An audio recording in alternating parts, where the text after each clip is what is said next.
بسم اللہ الرحمن الرحیم۔ عزیز طلبہ، امید ہے آپ سب خیریت سے ہوں گے۔ آج ہم لیول نمبر 3 کا سبق نمبر 1 پڑھیں گے، جس کا عنوان ہے حروف صحیحہ، حروف علت، 7 اقسام۔ اس سے قبل اسباق کے اندر ہم لیول نمبر 1 اور لیول نمبر 2 کے تمام اسباق پڑھ چکے ہیں۔ آج کے اس سبق سے ہم لیول نمبر 3 کو انشاءاللہ شروع کریں گے۔ تو ہمارے اس لیول کے پہلے سبق کا عنوان وہ حروف صحیحہ، حروف علت اور 7 اقسام۔ یہ تینوں آپس میں ملتے جلتے ہیں، ایک ہی موضوع سے مناسبت رکھتے ہیں۔ سمجھنے کی خاطر اور آسانی کی خاطر ان سب کو یہاں پر لکھ دیا گیا ہے۔ آج کے اس سبق کے اندر ہم یہ جانیں گے کہ جن حروف سے مل کر ایک لفظ بنتا ہے، آیا وہ تمام حروف اپنی ساخت کے اعتبار سے اور اپنے عمل کے اعتبار سے اور پڑھنے کے اعتبار سے یکساں ہوتے ہیں یا مختلف ہوتے ہیں؟ یہ آج کے ہمارے سبق کا عنوان ہے۔ تو آئیے اپنے سبق کی طرف بڑھتے ہیں، اور سبق کی طرف بڑھنے سے قبل میں اس لیول کے تمام اسباق کا خلاصہ آپ کے سامنے رکھ دیتا ہوں۔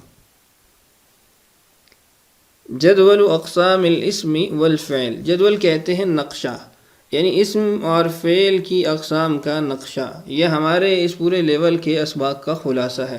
ہم اس کے اندر 3 چیزیں پڑھیں گے: محموس، معتل، مضاعف۔ پھر ان میں سے ہر ایک کے قواعد ہیں اور اس کی گردانیں ہیں۔ تصاریف گردان کو کہا جاتا ہے، تو ہر ایک کی تصاریف اور گردانیں ہیں۔ اسی طریقے سے آگے معتل کی بھی قواعد ہیں، پھر اس کی تصاریف ہیں، پھر اس کے بعد معتل کی اپنی اقسام بھی ہیں۔ مثال ہے، ناقص ہے اور لفیف ہے۔ اسی طریقے سے دیگر گردانے وغیرہ اور قواعد ہم پڑھیں گے۔ خلاصہ کلام یہ ہے کہ ہم اس سبق کے اندر 3-4 قسمیں پڑھیں گے اسم اور فعل کی حروف کے اعتبار سے، اور اس کے قواعد کو جانیں گے، اور قواعد کے ساتھ ساتھ ہم ان کی گردانوں کو بھی انشاءاللہ دہرائیں گے۔ یہ اسباق اور یہ لیول انتہائی اہم ہے۔ اس کے اندر جتنی توجہ اور دھیان سے سبق کو سنا جائے گا اور اس کے بعد مشق کی جائے گی، تب جا کے یہ سبق آسانی سے سمجھ آئے گا، وگرنہ یہ اسباق سرسری طور پر سننے سے اور لاابالی پن کے ذریعے سمجھ آنے والے نہیں ہیں۔ تو آئیے باقاعدہ طور پہ اپنا سبق شروع کرتے ہیں، اور سبق شروع کرنے سے پہلے آپ کو حروف علت اور حروف صحیحہ کی تعریف بتا دیتے ہیں، تاکہ اس کے بعد پھر ہم اپنے سبق کی طرف بڑھ سکیں۔ حروف علت: الف، واو اور یا کو حروف علت، اور ان کے علاوہ باقی تمام حروف تہجی کو حروف صحیحہ کہتے ہیں۔ یعنی الف سے لے کر یا تک جتنے بھی حروف تہجی ہیں، یہ 2 قسم کے ہیں۔ کچھ حروف علت کہلاتے ہیں، کچھ حروف صحیحہ کہلاتے ہیں۔ حروف علت کی تعداد 3 ہے: الف، واو، یا۔ یہ 3 حروف حروف علت کہلائیں گے۔ دیگر تمام کے تمام حروف کو حروف صحیحہ کہا جاتا ہے۔ ان کو حروف علت کیوں کہا جاتا ہے، اس کی مختلف توجیحات کی گئی ہیں۔ ایک توجیہ یہ بھی ہے کہ علت بیماری سے ہے، تو یہ حروف بیماری یعنی بیمار قسم کے ہوتے ہیں کہ ان کے اندر تبدیلیاں واقع ہوتی ہیں، ان کو بدلنا پڑتا ہے، مختلف جگہوں پر مختلف قواعد کے ذریعے یہ بدلتے ہیں، اور اس کے علاوہ بھی بہت ساری اس کی توجیحات کی گئی ہیں۔ خلاصہ کلام یہ ہے کہ الف، واو اور یا تمام حروف کے اندر حروف علت کہلاتے ہیں، دیگر تمام حروف کو حروف صحیحہ کہتے ہیں۔ یہاں فرق کرنے کی وجہ یہ ہے کہ یہ 3 جو حروف ہیں، ان کے قواعد اور ان کے پڑھنے کا طریقہ اور ان کے استعمال کا طریقہ علیحدہ ہے، باقی تمام حروف کا علیحدہ ہے۔ تو آئیے اب باقاعدہ طور پہ اپنا سبق شروع کرتے ہیں۔ آپ اپنی اسکرین پہ قرآن پاک کی چند آیات دیکھ رہے ہیں۔ قل اعوذ برب الناس تبت یدا ابی لہب وتب لا اعبد ما تعبدون ان اللہ یأمر بالعدل والاحسان واللیل اذا سجى فهل وجدتم ما وعد ربكم حقا یوم نطوی السماء كطی السجل للکتب۔ یہ چند آیات ہیں جو آپ نے اپنی اسکرین پہ ملاحظہ کی ہیں۔ آئیے ان آیات کے اندر ان الفاظ کی تعیین کر لیتے ہیں جن کے اوپر ہم نے بات کرنی ہے، جو آج کا ہمارا موضوع ہے۔ پہلی آیت ہے قل اعوذ برب الناس۔ اس کے اندر ہمارا محل بحث لفظ وہ اعوذ ہے. دوسرا ہے تبت یدا، اور اسی طریقے سے آخر میں وتب، اور اس کے بعد ہے لا اعبد، اس کے بعد ہے ان اللہ یأمر. اگلی آیت کے اندر واللیل اذا سجا، اور اس سے اگلی آیت میں فہل وجدتم ما وعد ربکم، وجدتم وعد، اور اس کے بعد ہے یوم نطوی السماء، نطوی یہ ہمارا محل بحث ہے. سب سے پہلی آیت قل اعوذ، اس کے اندر اعوذ کے لفظ سے متعلق ہم نے بات کرنی ہے. تو جن الفاظ کے متعلق ہم نے بات کرنی ہے ان الفاظ کے حروف میں غور کرتے ہیں کہ آیا سب میں حروف ایک جیسے ہیں یا کچھ میں حروف علت اور حروف صحیحہ مکس ہیں، یعنی اکٹھے آئے ہیں، اور کچھ کے اندر صرف اور صرف حروف صحیحہ ہی ہیں، کسی قسم کا حرف علت نہیں پایا جا رہا، اور کچھ کے اندر حروف علت تو نہیں پائے جا رہے لیکن حروف صحیحہ ہی تکرار کے ساتھ آ کے تشدید کی صورت میں آ گئے ہیں، اور کچھ کے اندر حمزہ استعمال ہوا ہے. تو آئیے ذرا ایک ایک کر کے تمام افعال کو دیکھ لیتے ہیں، اور اس کے بعد پھر ہم اپنے سبق کے اندر دیکھیں گے کہ ان افعال کو ان تبدیلیوں کی وجہ سے کیا نام دیا جاتا ہے. سب سے پہلے ہے اعوذ. اعوذ کے اندر جیسا کہ آپ کو معلوم ہے حمزہ وہ مضارع کی علامت ہے. اس کے علاوہ پیچھے بچنے والے 3 حرف ہیں عین، واو اور ذال. اب عین اور ذال تو حروف صحیحہ میں سے ہیں، لیکن درمیان میں جو واو ہے یہ تو حروف علت میں سے ہے. تو گویا کیا معلوم ہوا کہ اس فعل کا عین کلمہ حرف علت ہے. اسی طریقے سے تبت یدا ابی لہب وتب، اس کے اندر تبت کے اندر آخر میں جو تا ہے یہ تو علامت تانیث ہے. اس کے بعد پیچھے بچنے والے جو حروف ہیں وہ تا، با، با، 3 حرف ہیں اور تینوں حرف صحیح ہیں.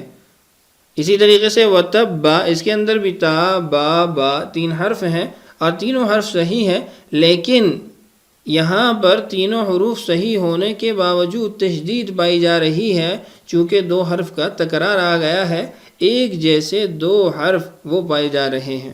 تو یہاں ہم کیا لکھیں گے؟ ایک جیسے 2 حرف. یاد رہے کہ یہ 2 حرف حرف علت میں سے نہیں ہوں گے. اس کے بعد ہے لا اعبد ما تعبدون. اب جو ابتدا کے اندر حمزہ ہے وہ تو علامت مضارع ہے، پیچھے بچنے والے حروف عین، با، دال ہیں، اور عین، با، دال تینوں حرف جیسا کہ آپ کو معلوم ہے صحیح ہیں. تو اس فعل کے اندر استعمال ہونے والے تمام حروف حروف صحیحہ ہیں. اس کے بعد ہے ان اللہ یأمر بالعدل والاحسان. یأمر کے اندر یا علامت مضارع ہے، اس کے بعد پیچھے بچنے والے حروف حمزہ، میم اور را ہیں. حمزہ، میم اور را. اب اس کے اندر تینوں حروف حروف صحیحہ ہیں، لیکن ہم نے کہا تھا کہ حمزہ کا استعمال بھی وہ فعل کے اندر تبدیلیاں واقع کرتا ہے. تو یہاں پر ہم یہ کہیں گے حروف تو تمام کے تمام صحیحہ ہیں لیکن حمزہ استعمال ہوا ہے. اب آپ دیکھیں کہ یہ جتنے افعال ہم نے اوپر پڑھے ہیں یا جن پہ ہم نے بات کی ہے یہ تمام حروف مختلف ہیں. کسی میں حرف علت پایا جا رہا ہے، کسی کے اندر حمزہ کا استعمال ہے، کسی کے اندر تمام حروف صحیحہ ہیں، اور کسی کے اندر تمام حروف صحیحہ موجود ہیں لیکن تکرار کی وجہ سے وہاں پر تشدید آ گئی. آئیے مزید آیات کو بھی دیکھتے ہیں. واللیل اذا سجا. اب سجا کے اندر سین، جیم اور یا 3 حرف ہیں. سین، جیم تو حروف صحیحہ میں سے ہیں لیکن یا حرف علت ہے. تو گویا اس فعل کے اندر بھی لام کلمہ حرف علت. اگلا فعل ہے فہل وجدتم ما وعد ربکم حقا. اس کے اندر بھی وجدتم اور وعدہ یہ 2 فعل استعمال ہوئے ہیں. وجدتم کے اندر تم یہ تو مخاطب کی علامت ہے کہ جس سے بات کی جا رہی ہے اس کا صیغہ ہے، پیچھے بچنے والے حروف واو، جیم اور دال ہیں، اور وعدہ کے اندر بھی واو، عین اور دال 3 حرف ہیں۔ اب عین اور دال اور پہلے فعل کے اندر جیم اور دال، یہ چاروں حرف تو حروف صحیحہ میں سے ہیں، لیکن ان دونوں کی ابتدا میں آنے والا واو یہ تو حرف علت سے متعلق ہے۔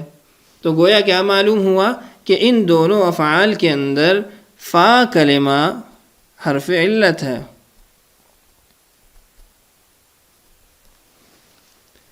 اس کے بعد ہے یوم نطوی السماء کطی السجل للکتب۔ نطوی کے اندر نون تو علامت مضارع ہے، پیچھے بچنے والے حروف وہ طا، واو اور یا ہے۔ اب طا تو حرف صحیح ہے، واو اور یا تو حروف علت میں سے ہے، تو گویا اس فعل کے اندر تو 2 حرف علت آ گئے۔ پہلے افعال کے اندر زیادہ سے زیادہ 1 حرف علت پایا جاتا تھا، اس فعل کے اندر تو 2 حروف علت میں سے پائے جا رہے ہیں، تو ہم کہیں گے کہ اس فعل کا عین اور لام کلمہ حرف علت ہے۔ اب آپ نے دیکھا کہ ان 7 مثالوں کے اندر فعل اپنے حروف کے اعتبار سے 7 اقسام پر مشتمل ہے۔ مثال کے طور پہ پہلا فعل ہے تو اس کی عین کلمہ حرف علت ہے، دوسرا فعل ہے تو اس کے اندر حروف تو تمام صحیح ہیں لیکن ایک حرف تکرار کے ساتھ آنے کی وجہ سے تشدید پائی جا رہی ہے، تیسرا فعل ہے اس کے اندر تمام کے تمام حروف صحیح پائے جا رہے ہیں، اور چوتھا فعل یأمر اس کے اندر حمزہ کا استعمال ہوا ہے، اور پانچواں فعل سجا کے اندر لام حرف علت ہے، اور اس کے بعد فَهَلْ وَجَدْتُم مَّا وَعَدَ رَبُّكُمْ اس کے اندر وجدہ اور وعدہ کے اندر فا کلمہ حرف علت پایا جا رہا ہے، اور 7ویں جملے کے اندر یوم نطوی السماء نطوی کے اندر عین اور لام دونوں کلمات کے اندر حرف علت پایا جا رہا ہے۔ تو گویا 7 قسم کے افعال بن جاتے ہیں جب حروف علت اور حروف صحیحہ اور حروف صحیحہ کا تکرار کے ساتھ استعمال یا حمزہ کے ساتھ استعمال کیا جاتا ہے۔ تو ان 7 اقسام کو نام کیا دیا جاتا ہے، ان کی تفصیلات کیا ہیں؟ تفصیلات تو انشاءاللہ ہم اگلے اسباق میں پڑھ لیں گے، ان کے سرسری طور پر نام ہم اسی سبق کے اندر جان لیتے ہیں۔ 7 اقسام باعتبار حروف 7 اقسام: صحیح، محموز، مضاعف، مثال، اجوف، ناقص، لفیف۔ یہ 7 نام ہیں جو ہمارے آنے والے اسباق کا خلاصہ ہے کہ ہم ان میں سے ہر ایک فعل کے قواعد پڑھیں گے اور اس کے بعد اس کی گردانیں پڑھیں گے۔ اس سے قبل صحیح کی تو تمام گردانیں اور قواعد ہم معلوم کر چکے ہیں، یہ ہمارا اس لیول کا عنوان نہیں ہے، اس کو ہم پہلے پڑھ چکے ہیں۔ اب اس کے ذریعے ہم دیگر اسباق کو سمجھنے کی کوشش کریں گے۔ اس سبق کے اندر ہم محموز کو پڑھیں گے، اس کے قواعد جانیں گے اور اس کی گردانیں پڑھیں گے، مضاعف کو پڑھیں گے اور اس کی قواعد اور جو تصاریف ہیں اس کو جانیں گے، مثال کو اسی طریقے سے ہم تفصیل سے پڑھیں گے، اجوف کو تفصیل سے پڑھیں گے، ناقص کو تفصیل سے پڑھیں گے اور لفیف کو بھی تفصیل سے پڑھیں گے۔ یہ تمام ہمارے عناوین ہیں اس لیول کے، انشاءاللہ ایک کے بعد دیگرے ہم ان کے اوپر بات بھی کرتے رہیں گے اور ان کی تصاریف اور قواعد کو بھی اچھے طریقے سے جانتے رہیں گے۔ آج کا سبق جہاں تک ہم نے پڑھا ہے اس کو اچھے طریقے سے یاد کر لیجئے۔ یہ اسباق جب تک اچھے طریقے سے یاد نہیں کیے جائیں گے، ان کی مشق نہیں کی جائے گی تو ان اسباق سے کچھ بھی سمجھ آنے والا نہیں ہے۔ اللہ تعالیٰ سے دعا ہے اللہ تعالیٰ ہمارے لیے سمجھنا اور سمجھانا آسان کرے۔ اللہ تعالیٰ ہم سب کا حامی و ناصر ہو۔ اجازت دیجیے، السلام علیکم ورحمۃ اللہ وبرکاتہ۔